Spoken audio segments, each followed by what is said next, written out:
привет! Меня зовут доктор Яна. Сегодня я расскажу вам, что такое рефлекс. Некоторыми движениями тела командуешь ты сам. Но есть и такие, о которых ты даже не успеваешь задуматься. Это рефлексы – реакция организма на внешнее раздражение.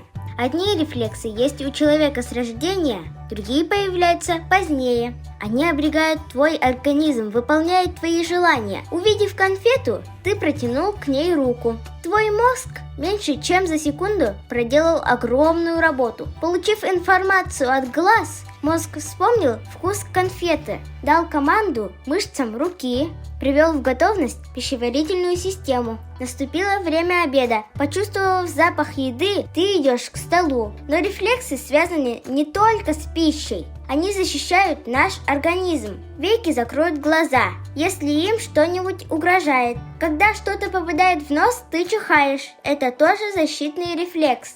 Такой же защитный рефлекс заставит твой желудок быстро очиститься, если туда попало что-то несъедобное. Все защитные рефлексы нашего организма срабатывают без нашей воли, если организму угрожает опасность. Не забудьте поставить лайк и жмите на колокольчик, чтобы не пропустить новое видео. Всем пока!